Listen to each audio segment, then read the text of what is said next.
Hello friends, welcome to my YouTube channel Grammar Galaxy. I hope आप सभी अच्छे होंगे और अपनी पढ़ाई मस्ती तंदुरुस्ती के साथ कर रहे होंगे।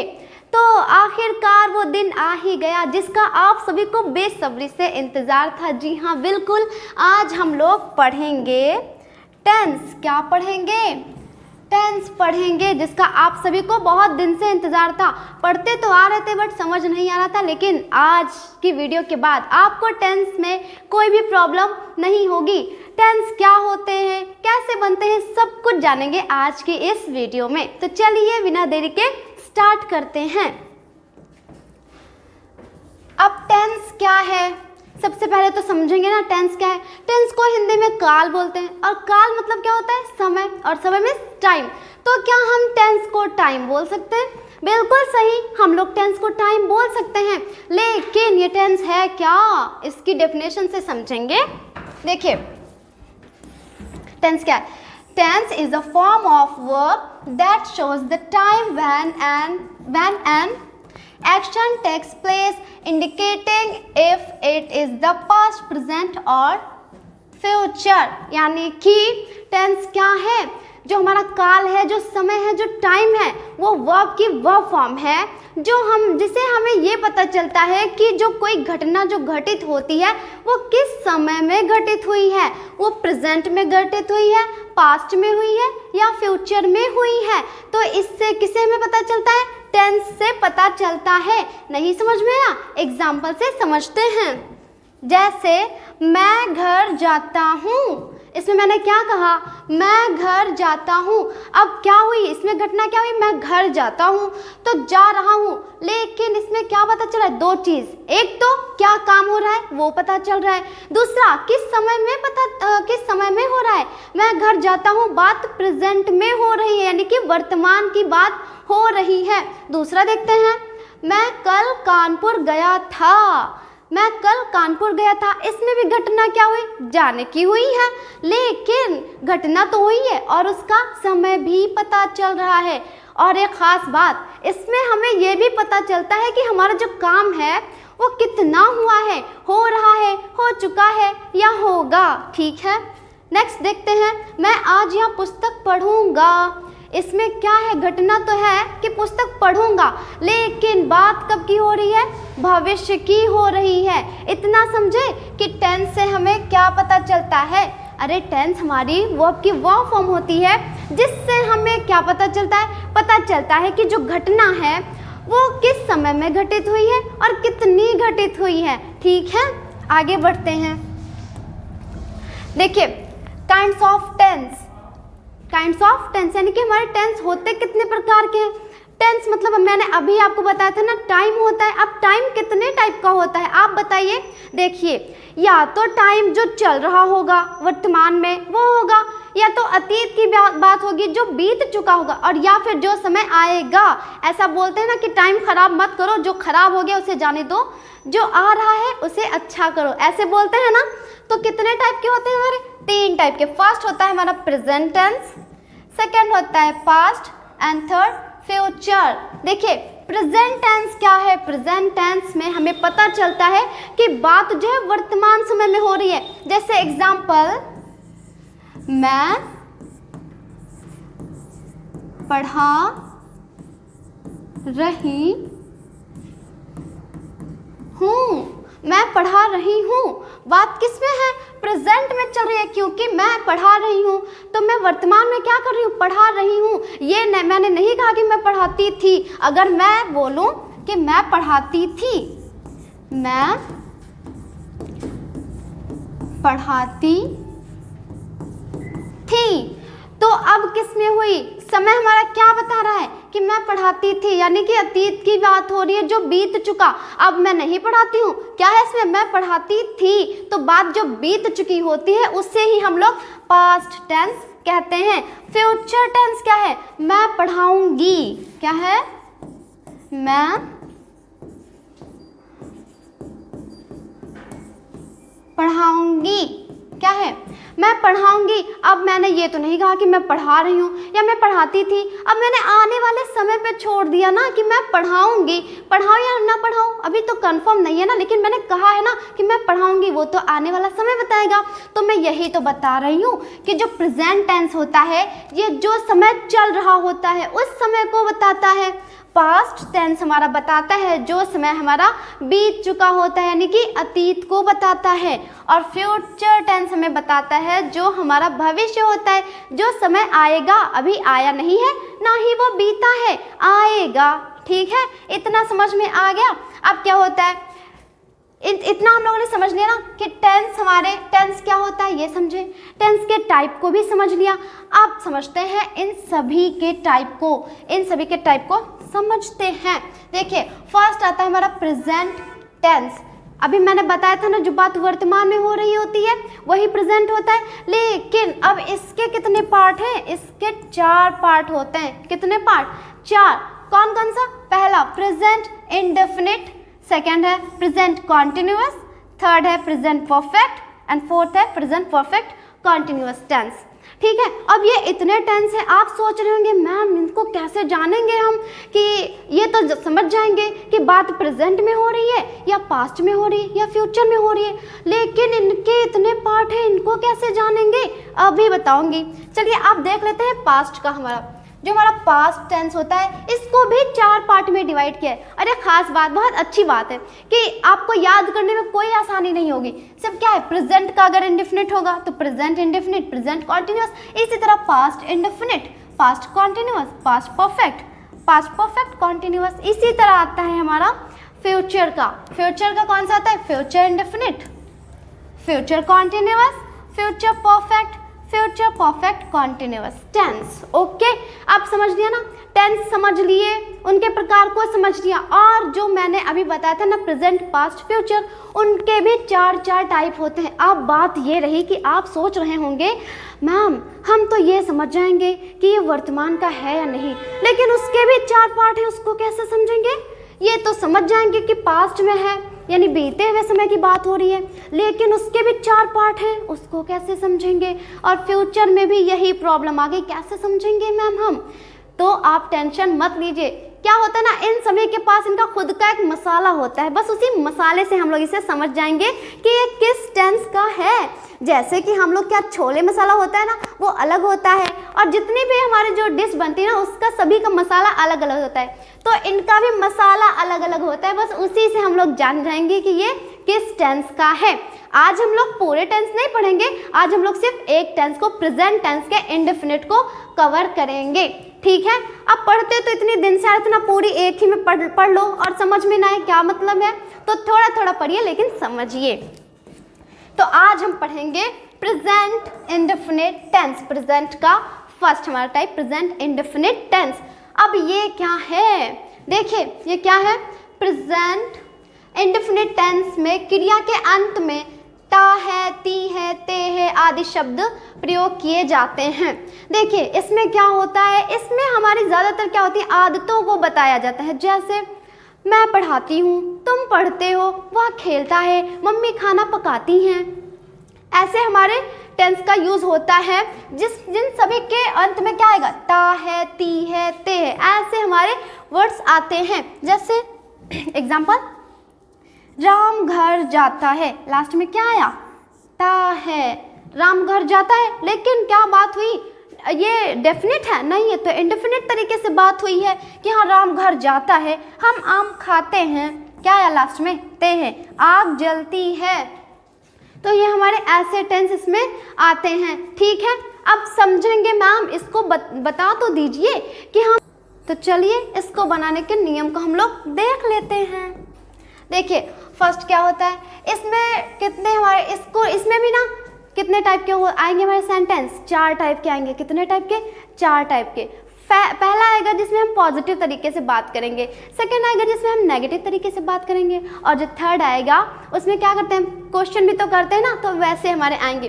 तो देखिए अफर्मेटिव में क्या होता है, इसकी जो मैंने बताया था ना आपको मसाला भी मैंने बताया था। तो प्रेजेंट इंडेफिनिट टेंस का मसाला क्या है, उस मसाले का नाम है हेल्पिंग वर्ब। हेल्पिंग वर्ब इसकी होती है डू और डज क्या होती है हेल्पिंग वर्ब? डू और डज इसका मसाला है जिसको देख के हमें पता चल जाता है कि ये हमारा जो टेंस है या जो हमारा सेंटेंस है वो किस टेंस का है, ठीक है। लेकिन थोड़ा सा ट्विस्ट है यहाँ पे, क्या है मैम वो भी बता दीजिए। ये मसाला हमारा अफर्मेटिव सेंटेंस में काम नहीं आता, तो मैम क्या फिर कैसे जानेंगे? उसका भी एक है, देखते हैं क्या है। देखिए सबसे पहले आप इसके रूल को समझ लीजिए कि होता कैसे, मतलब बनता कैसे। यदि कर्ता एक वचन की संज्ञा है, यानी कि अगर वो सिंगुलर नाउन है, एक वचन की संज्ञा है, तो वर्ब की फर्स्ट फॉर्म के बाद एस या एस जोड़ा जाएगा। अगर हमारा जो कर्ता, अच्छा कर्ता नहीं समझ पाए होंगे बहुत बच्चे, कर्ता क्या है? कर्ता को बोलते हैं सब्जेक्ट। सब्जेक्ट मैंने आपको सेंटेंस के वीडियो में बताया है, अगर नहीं देखी है तो जाके देख लीजिए, ठीक है। तो सब्जेक्ट जो हमारा कर्ता होता है जिसके विषय में बात हो रही होती है, यानी कि हमारा सब्जेक्ट, ठीक है। तो क्या होता है इसमें, क्या होता है वर्ब के फर्स्ट फॉर्म में एस या एस हम लोग लगाते हैं। लेकिन और भी देख लीजिए, यदि कर्ता मैं नहीं बोलूंगी, मैं सब्जेक्ट बोल दूंगी, आप लोग समझ जाइएगा, ठीक है। अगर बहुवचन की संज्ञा हुई, अगर वो क्या होगा प्लूरल फॉर्म में होगा, तो क्या होगा वर्ब की फर्स्ट फॉर्म के साथ एस या एस नहीं जोड़ेंगे, बस इतना ही है। अगर जो एक वचन होगा यानी कि सिंगुलर नंबर होगा, तो क्या होगा वहां पे वर्ब की मेन जो हमारी वर्ब होती है उसमें क्या लगेगा, एस या एस जोड़ देंगे। अगर बहुवचन की संज्ञा हुई तो क्या करेंगे, एस या एस नहीं जोड़ेंगे, बाकी कुछ भी नहीं होता है।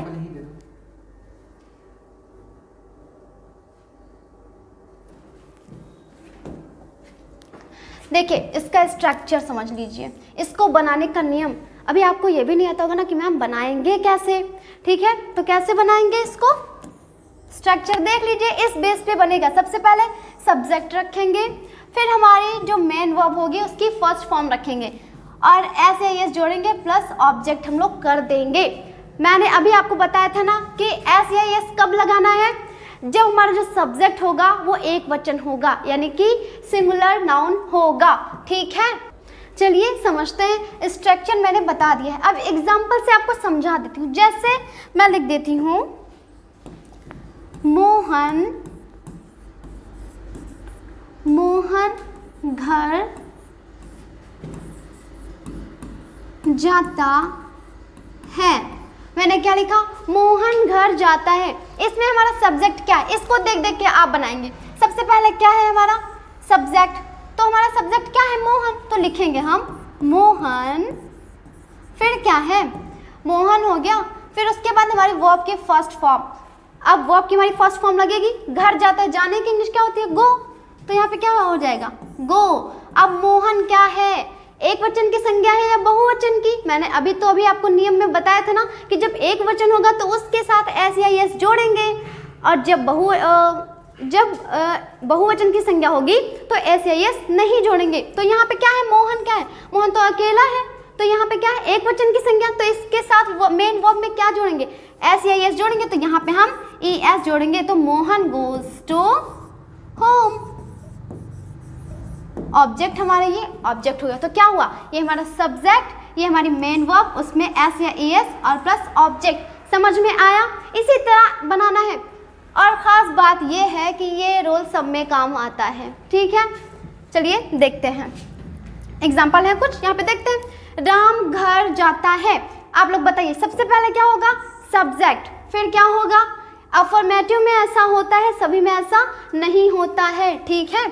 सेकंड हमारा क्या आएगा, वहाँ पे देखिए वर्ब की फर्स्ट फॉर्म गो, फिर ये कौन सा है, राम जो है अकेला है ना, सिंगुलर नंबर है ना, तो क्या होगा यहाँ पे वर्ब में एस या एस को जोड़ेंगे, ठीक है। फिर ऑब्जेक्ट हमारा होम। समझ में आया? इसी तरह और देखते हैं, मोहिनी कुक्स फूड, क्या है, मोहिनी खाना बनाती है, मोहिनी खाना बनाती है, तो मोहिनी सब्जेक्ट, फिर हमारी वर्ब की फर्स्ट फॉर्म जो हमारी मेन वर्ब है क्या है, बनाने की। अब खाना बनाना को कुक बोलते हैं, लेकिन अब ये क्या है, ये एक वचन है, तो यहाँ पे क्या लगेगा, एस लगेगा, फिर हमारा ऑब्जेक्ट आ जाएगा, ठीक है। इसी तरह देखते हैं, माता जी रामायण पढ़ती हैं। अब ये आप लोग बताइए, मैं नहीं बता रही, चलिए बता ही देती हूँ।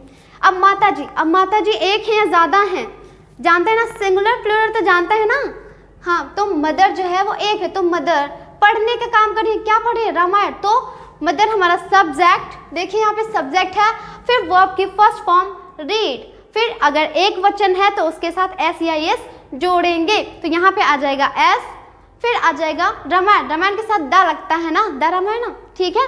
तो ये हमारा ऑब्जेक्ट हो जाएगा, समझ में आया। फिर मैं घर जाता हूँ, अब यहाँ पे खास बात, मैं के लिए क्या, मैं किस में यूज होता है, हमारा बहुवचन में यूज होता है, होता अकेला है लेकिन किस में, मैं और तुम किस में आता है, बहुवचन में यूज होता है। इसके साथ क्या लगाया जाता है, इसको बहुवचन की क्रिया मानी जाती है, ठीक है, बहुवचन की संज्ञा मानी जाती है। तो मैं घर जाता हूँ, तो आई, फिर हमारा सब्जेक्ट हो गया, फिर वर्ब की फर्स्ट फॉर्म गो। मैंने अभी बताया ना कि मैं हमारा क्या है, बहुवचन में गिना जाएगा, तो इसके साथ एस या एस लगेगा, नहीं लगेगा, बिल्कुल सही। फिर क्या हमारा ऑब्जेक्ट हो गया। फिर इसी तरह वे गंगा जी में स्नान करते हैं, तो हमारा सब्जेक्ट क्या है, दे। अब वे ज़्यादा लोग हो गए ना, और फिर क्या है हमारी वर्ब की फर्स्ट फॉर्म, तो दे बाथ इन द गंगा। इसमें भी पूछो एस या एस नहीं लगा, क्योंकि ये क्या है, बहुवचन है, ये बहुवचन है, इस वजह से हम लोगों ने इसमें एस या एस नहीं जोड़ा है। आप समझ गए ना कि जहाँ पे एक वचन की संज्ञा होगी वहाँ पे हम एस या एस जोड़ेंगे, और जहाँ पे बहुवचन की संज्ञा होगी वहाँ पे एस या एस नहीं जोड़ेंगे। बस यही इसकी पहचान है कि प्रेजेंट इंडेफिनिट टेंस के अफर्मेटिव सेंटेंस में यदि एस या एस लगा है तो आप क्या समझेंगे उसे, कि वो प्रेजेंट इंडेफिनिट का अफर्मेटिव का सेंटेंस है। और अगर नहीं लिखा है, सिर्फ ओनली वर्ब की फर्स्ट फॉर्म लिखी है, तो वह क्या है, बहुवचन का है, ठीक है। समझ गए इतना, बिल्कुल। आगे बढ़ते हैं, आगे आता है हमारा नेगेटिव सेंटेंस। अब मैंने जो भी आपको मसाला बताया था ना, कौन सा मसाला, हेल्पिंग वर्ब डू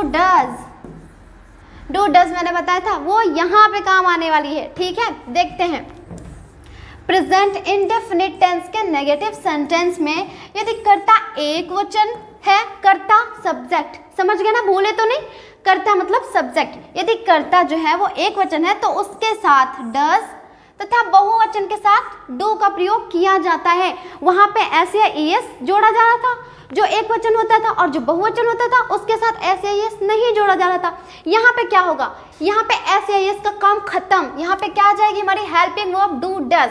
अगर जो एक वचन है तो उसके साथ डज, बहुवचन है तो उसके साथ डू, ठीक है, समझ गए।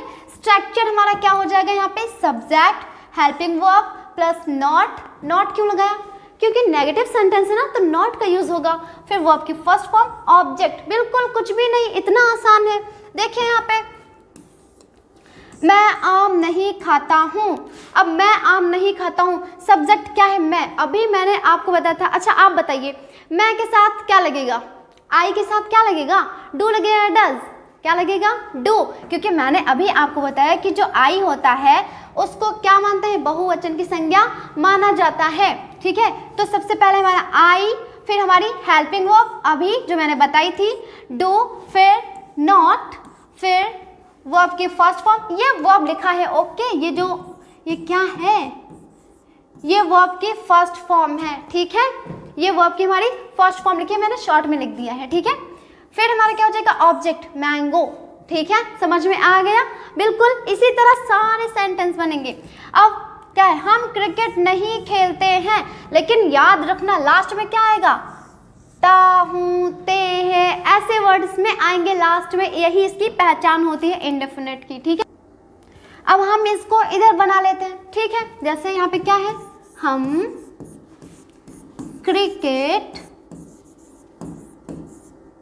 नहीं खेलते हैं, हम क्रिकेट नहीं खेलते हैं। अब इसको आप लोग बनाइए इसके साथ, ये स्ट्रक्चर है हमारा, इसी के बेस पे ये बनेगा, बस वोकैबुलरी आपको आनी चाहिए, ठीक है। तो सबसे पहले सब्जेक्ट क्या है यहाँ पे, हम क्या है, वी।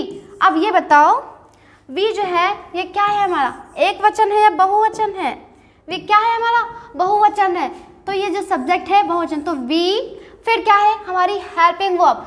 अब ये हेल्पिंग वर्ब इसमें क्या लगेगी, आप लोग बताइए, एक वचन के साथ क्या लगता था, डज, बहुवचन के साथ डू, तो ये क्या है बहुवचन, तो इसके साथ क्या लगेगी, डू, फिर नॉट, नॉट, फिर खेलने की इंग्लिश प्ले, वर्ब की फर्स्ट फॉर्म यहाँ पे लिखी है तो यहाँ पे क्या लिखेंगे, प्ले, फिर क्या है, क्रिकेट, क्रिकेट। समझ में आया? We do not play cricket, simple. मैंने इसी को तो देख के बनाया, बस आपको भी यही देखना है और बनाना है। ये स्ट्रक्चर इसका यही रहेगा, सभी सेंटेंस में हमारा स्ट्रक्चर यही रहने वाला है। क्या होगा, subject, helping verb, verb, object. ठीक है, अगर नॉट है तो नॉट लगाएंगे, नॉट नहीं है तो नहीं लगाएंगे। बस याद हमें क्या रखना है, वो मसाला जो बताता है कि ये किस टेंस का है। ठीक है, तो आइए बढ़ते हैं। अभी आप लोग भी कंफ्यूज हो जा रहे होंगे कि हेल्पिंग वर्ब, देखिए यहाँ पे क्या होगी हेल्पिंग वर्ब, डू और डज। अब ये तो पता है ना किसके साथ डू लगेगा, किसके साथ डज। ठीक है, अब यहाँ पे हेल्पिंग वर्ब जगह ये रख दिया तो आप लोग आप समझ जाइएगा कि हमारा अगर सब्जेक्ट क्या होगा, एक वचन होगा तो उसके साथ हम इसको लिखेंगे, अगर बहुवचन होगा तो डू को लिखेंगे। ठीक है, अब कोई दिक्कत नहीं होनी चाहिए आप लोगों को। देखिए, तुम अपना पाठ याद नहीं करते हो, अब क्या होगा हमारा सब्जेक्ट यू, क्या होगा यू। अब यू क्या है, एक वचन है या बहुवचन, यू को बहुवचन में गिना जाता है। तो हेल्पिंग वर्ब में क्या लगेगा, डज या डू, बिल्कुल सही, डू लगेगा। फिर नॉट, फिर क्या है हमारी क्रिया क्या हो रही है, याद करने की, तो you do not learn your lesson, तुम अपना पाठ याद नहीं करते हो, बिल्कुल सिंपल। आगे देखते हैं, वह शतरंज नहीं खेलता है, वह शतरंज नहीं खेलता। अब जो वह है हमारा सब्जेक्ट क्या है, कर्ता क्या है, वह है। अब वह क्या है, एक वचन या बहुवचन, बिल्कुल सही, एक वचन। तो इसके साथ हमारी हेल्पिंग वर्ब क्या आएगी, डज आएगी, फिर नॉट, फिर हमारी वर्ब की फर्स्ट फॉर्म प्ले, फिर ऑब्जेक्ट हमारा चेस, बिल्कुल हो गया ना। He does not play chess, यानी कि वह क्या नहीं करता है, शतरंज नहीं खेलता है। फिर ये लड़कियां गीत नहीं गाती हैं। अब ये लड़कियां, अब लड़कियां ज़्यादा है ना, तो एक लड़की तो है नहीं, ज़्यादा लड़कियां तो हमारे सब्जेक्ट क्या है, बहुवचन है, तो दीज गर्ल्स क्या होगा, दीज गर्ल्स। अब यहाँ पे क्या हेल्पिंग वर्ब होगी, डू। देखिए जब बहुवचन होता है तो डू, तो यहाँ पे डू, फिर नॉट, क्रिया क्या हो रही है, वर्ब हमारी कौन सी लगेगी, सिंग अ सॉन्ग, ऑब्जेक्ट। बस इतना ही है। ठीक है, समझ गए? तो आज के लिए इतना ही। अब इतना हम लोगों ने समझ लिया है। अब आपका ये होमवर्क है कि आप जाएंगे और क्या करेंगे, टेंस को बनाएंगे। ठीक है, कौन से अफर्मेटिव नेगेटिव मैंने बता दिया है, तो आप इसको बनाएंगे। ठीक है, जब बनाएंगे तो आपको और समझ में आएगा। ठीक है, तो अगर आज के लिए इतना ही, मिलते हैं नेक्स्ट वीडियो में। अगर चैनल को सब्सक्राइब नहीं किया है तो सब्सक्राइब कर दीजिए और वीडियो को लाइक नहीं किया है तो लाइक कर दीजिए। ठीक है, मिलते हैं नेक्स्ट वीडियो में, तब तक के लिए टाटा बाय बाय।